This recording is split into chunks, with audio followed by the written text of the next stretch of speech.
बिल्कुल, पिछले 2-3 दिनों से गर्मी का प्रकोप बहुत ज़्यादा है और 45-46 डिग्री के आसपास कई जगह टेम्परेचर रिकॉर्ड किया गया है और संभवतः लू चलनी ज़्यादातर एरिया में शुरू हो चुकी है, नॉर्थ इंडिया के हिस्सों में।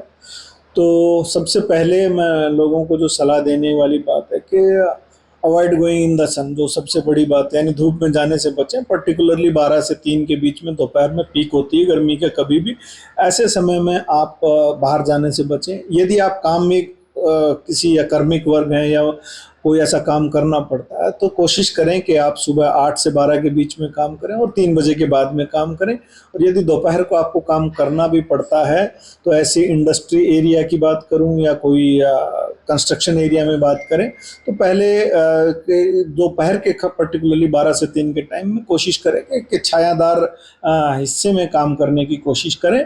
और मैं गृहिणियों से भी यहाँ बताना चाहूँगा, खाली कार्मिक वर्ग के लिए, बाहर जाने वालों के लिए नहीं, सुबह अपना खाने की प्रिपरेशन जो कुछ संभव हो वो दोपहर से पहले करें। 12 से 3 के बीच में कुकिंग एटसेट्रा जो है ये अवॉइड करें। और बाहर जाने वाले लोगों के लिए पर्टिकुलरली मैं ये कहूँगा कि बासी खाना ना खाएं।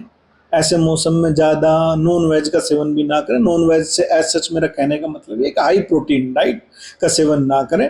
अल्कोहल को अवॉइड करें, ज़्यादा चाय या कैफ़ीन या कॉफ़ी ऐसी चीज़ों को ना पिएं। अगर ये मैं आपको बता रहा हूँ जो आपने नहीं करनी है चीज़ें, जिससे आप बच सकते हैं। और पर्टिकुलरली एक बहुत अक्सर जो गलती हमसे हो जाती है, खास करके कोई बुज़ुर्ग या बच्चा या कोई आपका पेट जो है, यूजुअली कई बार हम उनको साथ लेके चले जाते हैं ऐसे में और कहते हैं कि बाज़ार में हम ये कहते हैं कि बस मैं अभी आया और उसको पार्किंग में गाड़ी में छोड़ के चले जाते हैं। ऐसी भूल ना करें, क्योंकि पार्किंग में अगर आपने अपने किसी बुज़ुर्ग को, अपने बच्चे को या पेट को छोड़ दिया तो आप यकीन मानिए 45-46 नहीं 50 से भी ज़्यादा गाड़ी में टेम्परेचर हो जाता है और that can be very dangerous. और डिहाइड्रेशन या हीट स्ट्रोक या हीट जिसको लू लगना कहते हैं उसके चांसेस बहुत ज़्यादा रहते हैं। तो गाइडलाइंस भी कोई स्वास्थ्य विभाग की तरफ से? बिल्कुल, ना केवल हरियाणा सरकार की तरफ से बल्कि भारत सरकार की तरफ से भी इसमें गाइडलाइंस जारी करी जाती हैं हीट वेव को लेके। हीट एग्जॉशन या हीट स्ट्रोक के बारे में सारी सावधानियां क्या बरतनी है, इलाज के लिए क्या सावधानियां बरतनी है, एम्प्लॉयज़ और वर्कर्स के लिए भी सावधानियों की बात करी जाती है। पर्टिकुलरली इंडस्ट्री और लेबर को ये कहा जाता है कि या तो अपने वर्किंग शिफ्ट को जो है उसको इस तरह से एडजस्ट करें, जैसा मैंने आपको बताया कि 12 से 3 के बीच में अवॉइड करें, या लोगों को कूलर, पंखे या ऐसी चीज़ें छायादार या हवादार जगह प्रोवाइड करें। और सभी हम जो है लोगों को सलाह भी देते हैं कि यदि आपको बाहर निकलना है, जैसा मैंने अभी बताया कि नहीं निकलना 12 से 3 में, यदि आपको जाना भी पड़ता है या काम भी करना पड़ता है तो मुंह को या सर को या टोपी को ढकें, चाहे छाते से ढकें।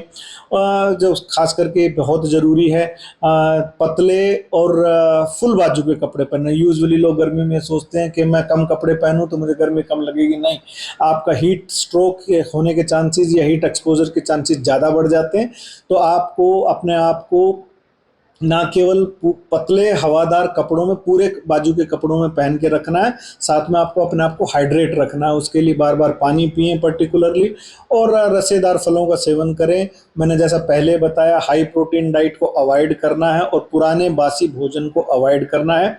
ये चीज़ें आपको बेहद ज़रूरी हैं जो करनी चाहिए। और एक चीज़ और कहूँगा कि मास गैदरिंग ऐसे में यूजुअली अवॉइड करनी चाहिए, लेकिन इलेक्शन का टाइम है तो सभी लोग संभवतः ऐसे समय में उनकी सभी की जिम्मेवारी बनती है कि ऐसी जगह में ड्रिंकिंग वाटर या वाटर के कूलर या एक्सेट्रा या फैन एक्सेट्रा का इंतजाम करके रखें। तो चुनाव का समय है, जैसा आपने भी कहा, हम देख रहे हैं कि कैंडिडेट अपना अपना प्रचार भी कर रहे हैं।